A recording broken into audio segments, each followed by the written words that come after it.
13절에 그를 내게 머물러 있게 하여 내 복음을 위하여 갇힌 중에서 내 대신 나를 섬기게 하고자 하나 다만 너의 승낙이 없이는 내가 아무것도 하기를 원치 아니하노니 이는 너의 선한 일이 억지같이 되지 아니하고 자유로 되게 하려 함이라 그래서요. 그러니까 오네시모가 로마의 감옥에 갇혀 있던 바울에게서 복음을 듣고 완전히 거듭나서 정말 바울에게 굉장한 힘이 되었던 것 같아요. 그는 내 심장이다. 다시 말하면 그가 없으면 난 죽어. 그럴 정도로 표현했으니까 말이죠. 바울은 이런 오네시모를 계속 오랫동안 자기 곁에 두면서 복음의 동역자로서 이렇게 일하도록 하고 싶었지만은 그러나 그렇게 하려다 보니까 바울에게 뭔가 해소되지 않는 마음의 찜찜함이 있었던 거예요. 그 뭐냐? 그 빌레몬이 생각나는 거예요. 그래서 자네 말이야, 내가 자네를 오랫동안 여기 곁에 두고 같이 일하고 싶은데 그러나 자네의 원주인했던 그 빌레몬에 가서 그 죄를 용서를 빌게나 이렇게 해가지고 바울이 오네시모를 빌레몬에게 보냈던 거예요. 그런데 여러분, 잘못하면 그 오네시모 돌아가서 죽을 수도 있잖아요. 그렇기 때문에 그를 용서하고 형제로 받아달라는 이러한 편지를 써가지고 보냈던 거죠. 15절에 아마 그가 잠시 떠나게 된 것은 너로 하여금 그를 영원히 두게 함이리니 이후로는 종과 같이 대하지 아니하고 종 이상으로 곧 사랑받는 형제로 둘 자라. 내게 특별히 그러하거든 하물며 육신과 주 안에서 상관된 내 길이야. 그러므로 네가 나를 동역자로 알진대 그를 영접하기를 내게 하듯 해달라. 이렇게 부탁하고 있어요. 야, 여러분, 이거는 정말로 어려운 부탁 아닙니까? 도망친 노예를 용서하는 것도 쉬운 일이 아닌데 용서할 뿐 아니라 형제로 받아주라는 거예요. 형제로. 그리고 더 나아가서 마치 존경하는 바울 선생님을 영접하는 것처럼 그렇게 오네시모를 영접해 주라는 것입니다. 이 빌레몬의 입장에서 볼 때는 굉장히 이게 난처한 부탁이 아닐 수가 없는 거예요. 그런데 바울은요, 한술 더 떠요. 18절에 그가 만일 내게 불의를 하였거나 내게 빚진 것이 있으면 그것을 내 앞으로 계산하라 그랬어요. 오네시모가 자네의 재산 축나게 한 것이 있는 줄 내가 아는데 그건 내가 갚아주겠네. 지금 이런 얘기죠. 그러니까 오네시모 용서해달라는 거예요. 그러면서 한마디 붙이기를 19절에 나 바울이 친필로 써노니 내가 갚으려니와 네가 이 외에 네 자신이 내게 빚진 것은 내가 말하지 않겠노라 그랬어요. 이게 바울의 유머예요. 오네시모가 자네에게 진 빚은 내가 갚아주겠는데 나는 자네가 내게 진 빚을 갚으라고 하지 않겠네. 이게 좀 웃어주셔야 되는데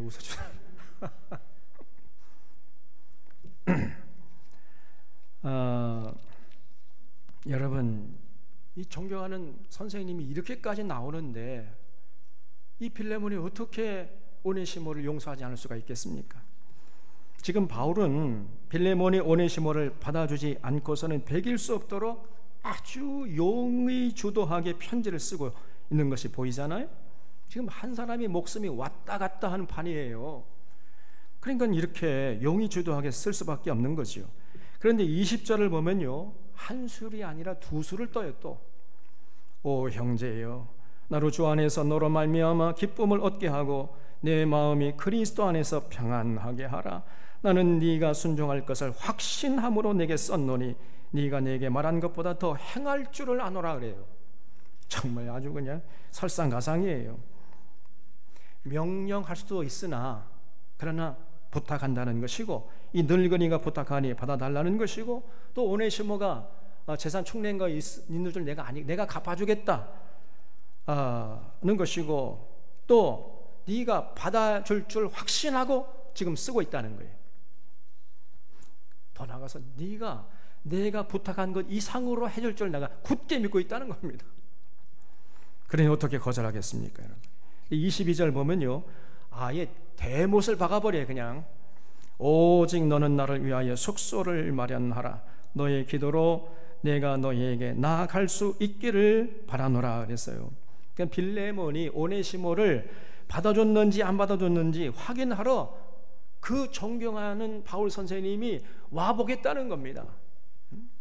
그러니 내가 머물 숙소를 마련해 놔라, 이렇게 지금 부탁하고 있어요.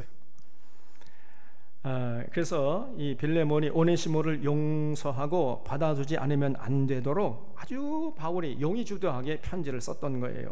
그러면서 23절에 그리스도 예수 안에서 나와 함께 갇힌 자 에바브라와 또한 나의 동역자 마가 아리스타고 데마 누가가 문안하느니라. 우리 주 예수 그리스도의 은혜가 너희 심령과 함께 있을지어다 그랬죠. 이렇게 이제 문안 인사하고 편지를 마무리하고 있는데, 우리는 여기서 이 바울의 인간 됨됨이를 느낄 수 있어요. 바울은 당시 로마 체제 아래에서 노예를 옹호하고 편든다는 것이 얼마나 위험한 일인지 잘 알고 있었다는 사실을 이 편지를 통해서 우리가 확인할 수 있잖아요. 또한 빌레몬이 오네시모를 용서하는 것도 얼마나 어려운 일인지를 잘 알고 있었습니다.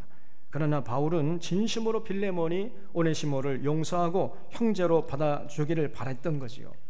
근데 바울은 로마의 율법과 로마의 법률과 또 로마의 문화를 초월해서 그리스도의 사랑으로 빌레몬에게 해를 끼친 오네시모를 용서하고 형제로 받아줄 것을 요청했던 거예요. 그래서 우리 이런 모습을 볼 때 바울의 삶의 기준은 당시에 로마의 법률 체계나 아니면 유대교의 가르침, 이 정도가 아니었던 거예요. 바울의 삶을 관통하는, 바울의 삶의 모든 행동의 기준이 뭐냐? 그건 그리스도의 사랑이었던 것입니다. 바울은 로마 시대의 노예법이라는 체제를 뛰어넘어서 하나님의 사랑과 진리에 얽매여서 평생을 살았던 사람이에요. 오늘날 우리 믿는 자들도 이런 바울의 삶을 꼭 마음에 새기고 실천해야 됩니다. 그런 사람이 진짜 예수 믿는 사람이에요. 그래서 모든 믿는 자들의 삶의 유일한 기준은 세상의 법도 아니고 세상의 돈도 아니고 오직 그리스도의 사랑이어야 합니다. 동의하십니까?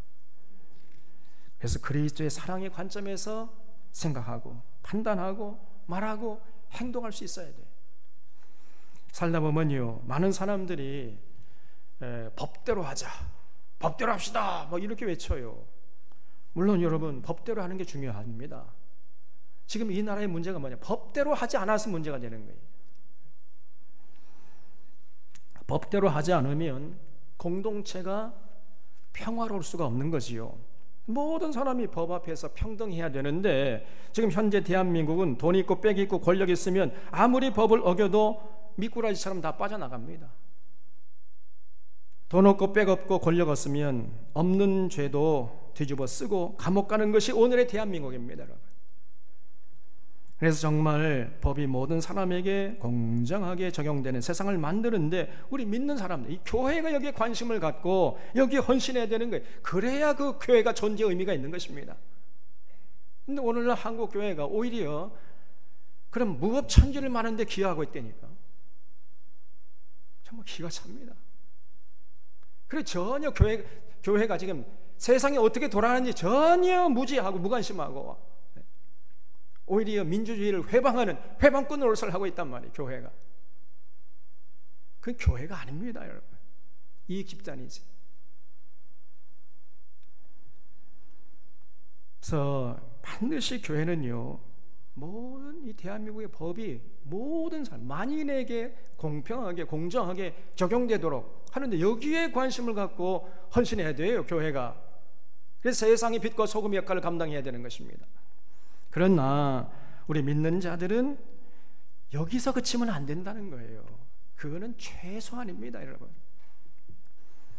우리 믿는 자들은 법 이상을 해야 돼요. 우리 믿는 자들은 그리스도의 사랑으로 모든 인간관계를 맺어가야 됩니다.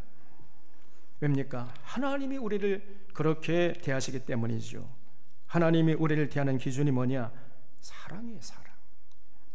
하나님이 우리를 사랑으로 존중해 주십니다. 그러므로 우리 믿는 자들도 그렇게 인간과의 맺어갈 때 그 기본이 뭐냐? 사랑이에요. 대한민국 법 체계는 그거는 최소한이고 그 이상을 해야 되는데 그게 그리스도의 사랑으로 해야 된다 그 말입니다. 이런 사람이 하나님께 쓰임받는 도구로 살다가 천국의 주인공이 되는 것이요, 바로 바울이 그런 삶을 살았던 거예요. 두 번째로 우리가 주목해야 할 사람은 오네시모지요. 오네시모는 원래 도망친 노예였다 말씀드린 대로. 도망친 노예는 붙잡히면요 십자가형을 면치 못했습니다. 그렇기 때문에 바울이 자네 말이야 빌레몬에게 돌아가라 이렇게 했을 때 그 돌아가는 길이 쉽지 않은 길이었어요. 그래서 바울이 용의 주도하게 편지를 써주기는 했지만은 그것도 확실한 보증이 되지는 못했을 것입니다. 빌레몬이 아무리 용서해 주려고 해도 주변 사람들이 용서하지 못하게 했을 수도 있잖아요. 당신이 믿는다고 해가지고 용서하면은 우리는 어떻게 되느냐? 그건 로마의 그 법체계 완전히 무너지는 거 아니냐? 그래 자네가 용서해주면 안 돼 이거사. 주변 사람들이 굉장히 빌레몬에게 압력을 가했을 것입니다. 그렇게 되니까 빌레몬이 용서하고 싶어도 용서할 수가 없었을 거예요. 그래서 사실 오네시모가 빌레몬에게 돌아가는 것은 굉장히 위험한 일이었어요. 자칫 잘못하면 자기가 죽을 수도 있는 그런 길이었던 거예요. 그럼에도 불구하고 오네시모는 그 바울의 부탁을 받들어서 빌레몬에게 돌아간 겁니다. 그리고 빌레몬에게 진심으로 용서를 빌고 빌레몬의 처분에 자신의 목숨을 맡긴 거예요. 다시 말해서 오네시모는 죽을 각오를 하고 빌레몬에게 돌아간 거예요. 여러분, 이것이 진심으로 회개한 사람의 모습입니다. 우리가 이런 오네시모의 모습을 마음에 새겨야 돼요. 우리도 종종 살다 보면 실수할 수 있습니다. 이웃에게 피해를 끼칠 수가 있어요. 그때 우리는 그 피해자에게 가서 진심으로 용서를 빌어야 돼요. 그래야 우리가 하나님 아버지 앞에 용서받을 수 있다는 사실을 우리 사랑하는 사랑의 교우들 잊지 마시기를 바랍니다. 여러분, 이것이 성경에서 가르치는 진리예요. 오래전에 세간의 화제가 되었던 영화 중에 밀양이라는 영화가 있었습니다. 그 영화에서 주인공의 역할을 맡은 전도연이 이제 남편을 잃고 이제 혼자 살아가는 몸이었는데 그 남편과 사이에 이제 외아들이 하나 있었어요. 아주 어린 외아들인데, 그래서 그 외아들을 의지해서 이제 살고 있는데 어느 날 갑자기 그 아들이요 납치를 당한 거예요. 그런 다음에 며칠 후에 싸늘한 죽음으로 돌아왔습니다. 그래서 그 범인을 잡고 보니까 가까이 살고 있던 웅변학원 원장이 범인이었어요. 여러분, 그 사실을 알았을 때 그 전도연이 얼마나 큰 충격을 받았겠어요. 몇 날 며칠을 울다 간신히 마음을 추스려서 옆에 있던 이웃이 보니까 저대로 뒀다가는 저거 죽을 것 같거든요. 그래서 그러지 말고 종교에 귀해보게나 교회 한번 다녀보는 게 어떻겠는가, 이렇게 권유를 받아가지고 이제 이 전도연이 교회 나가기 시작했습니다. 그래서 이제 예수님을 영접하고 나니까 마음의 평안이 생기고, 그리고 어떤 생각이 드냐면은 비록 내 아들을 죽인 살인범이지만은 내가 저를 용서해 줘야 되겠다, 그리스도의 사랑으로 용서해 줘야겠다, 이런 마음이 든 거예요. 그래서 그 살인범을 용서하기로 결정하고 교도소로 찾아간 거예요. 면회를 갔습니다. 그 교도소에 가서 그 살인범을 면회하고 난 전도연이 아주 절망을 해버려요. 그 살인범을 만나보니까 그 살인범이 대뜸한다는 말이에요. 교도소에서 자신도 예수님을 영접했다는 거예요. 그러면서 예수님께서 내 죄를 다 용서해 줬다, 그래서 하나님의 은혜로 이렇게 평안하게 잘 살고 있으니 자매님도 예수 잘 믿으십시오, 이러는 겁니다. 그러면서 피둥피둥 살찐 얼굴로 뻔뻔스럽게 하나님의 은혜와 사랑을 덜먹였어요. 이런 모습을 보고 전도연이 절망을 해버립니다. 절규를 해요. 아니, 피해자가 용서하지 않았는데 하나님이라고 함부로 용서할 수 있느냐 말이에요. 근데 그런 하나님 믿을 수 없다, 이렇게 분노하다 그냥 기절을 해버려요, 그 자리에서. 그리고는 그날 이후로 나 그런 하나님 필요 없다, 교회를 향하던 발걸음을 뚝 끊어버립니다. 그런 영화 여러분 다 보셨잖아요. 이 영화 때문에 교회가 얼마나 욕을 먹었는지 몰라요. 세상 사람들이 그 영화를 보고 아니 도대체 세상에 이런 법이 어디 있느냐, 진짜 이 기독교인 개독교다 이거, 이렇게 욕을 해댔습니다. 그러나 그것은 오해지요. 그 밀양이라는 영화는 이런 살인범의 행동을 통해서 현재 한국 교회의 타락상을 꼬집고 있는 겁니다. 여러분, 그게 기독교가 아니에요. 그 살인범이 믿은 기독교는 가짜 기독교입니다. 그 살인범이 만난 하나님은 기독교의 하나님이 아니에요. 그건 짜가야. 만약에 이 살인범이 교도소에서 진실로 성경에서 계시하시는 하나님을 만났다면 절대로 그렇게 행동할 수가 없어요. 전도인을 만나자마자 넙죽 엎드려서 제가 죽을 죄를 지었습니다, 나를 죽여주세요, 그냥 이렇게 나왔어야 마땅한 거죠. 하나님께 용서받았으니까 피해자에게는 용서받을 필요가 없다? 이런 해괴망측한 논리는 기독교의 진리가 결단코 아니란 말이에요.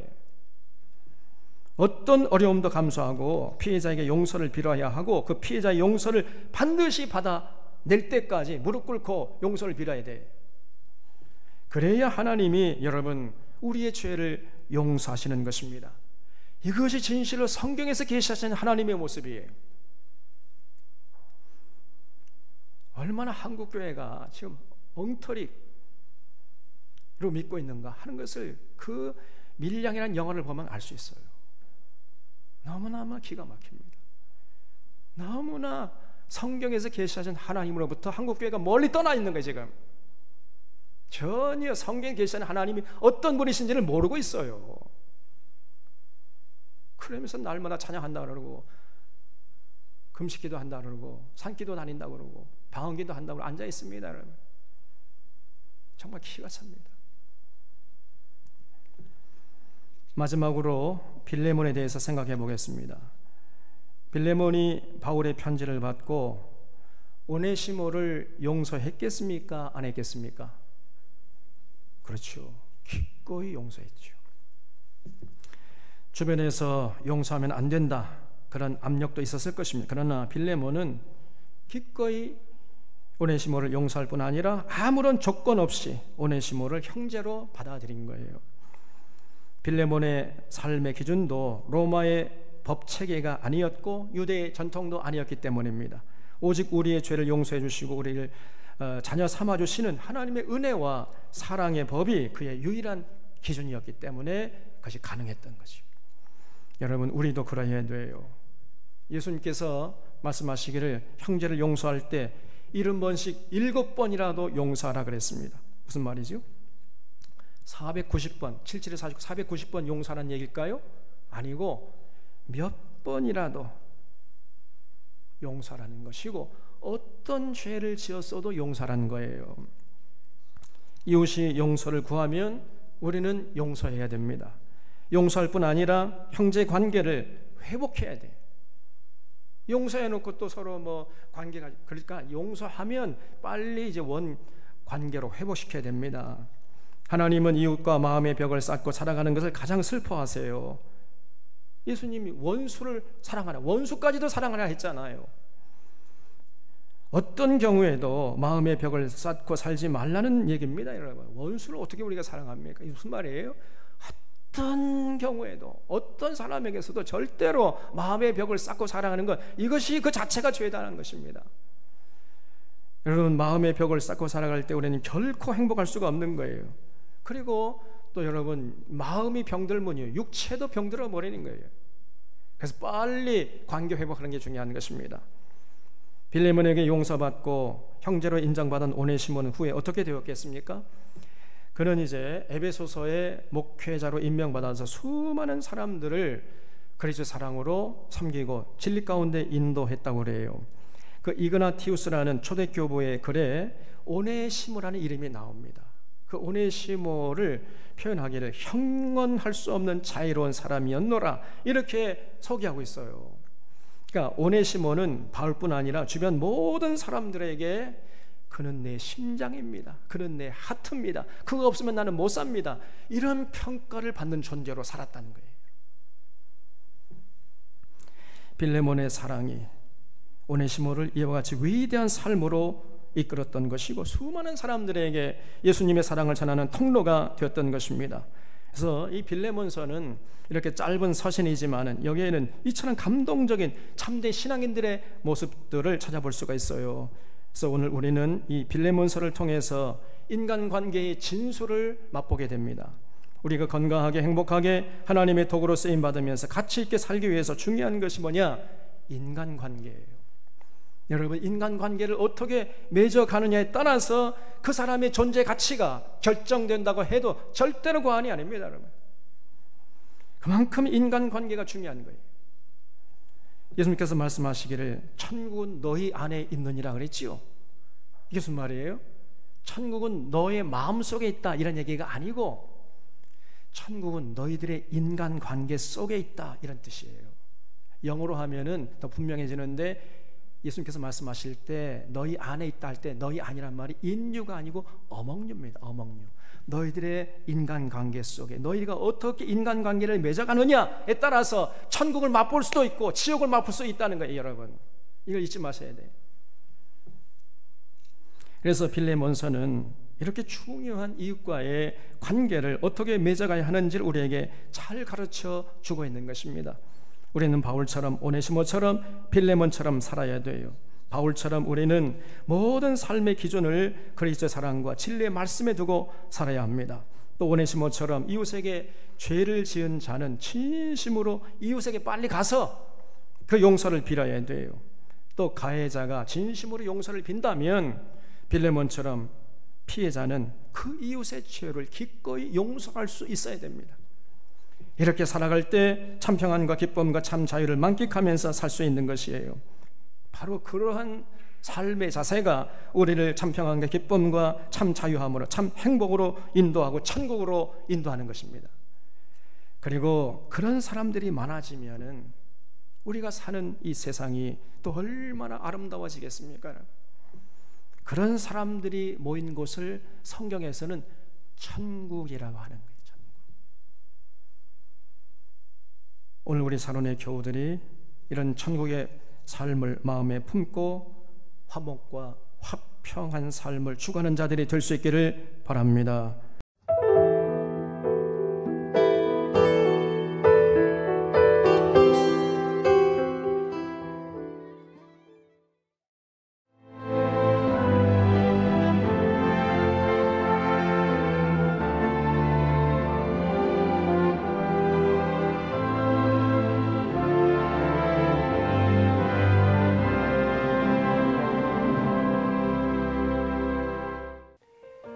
CBS를 사랑해 주시는 전남 지역 청취자 여러분, 안녕하십니까? CBS 재단 이사장 꿈의 교회 김학중 목사입니다. 여러분의 사랑과 관심 덕분에 전남 CBS가 순천시 장천동에 새로운 사옥을 마련하게 됐습니다. 이 방송국 사옥이라는 것은 단순히 건물을 짓는 의미에 지나지 않습니다. 전남 지역 복음 전파와 특별히 다음 세대를 위한 미래 비전을 세우는 일입니다. 코로나19로 모든 활동이 중단되고 또 관계가 단절되는 상황이지만 우리 CBS 방송만큼은 우리의 발길이 닿지 않는 곳까지 구석구석 하나님의 말씀을 전하는 위대한 힘을 지니고 있습니다. 이 방송이 믿음의 반석 위에 굳건히 세워질 수 있도록 여러분들께서 벽돌 한 장 한 장씩 쌓아가는 마음으로 전남 CBS를 위해 후원해 주시고 기도해 주시기를 간곡히 부탁드립니다. 여러분의 이 작은 행함이 CBS를 통해서 교회 공동체를 회복하고 누군가의 믿음을 소생시켜 줄 굳게 믿습니다. 여러분 한 분 한 분을 축복합니다.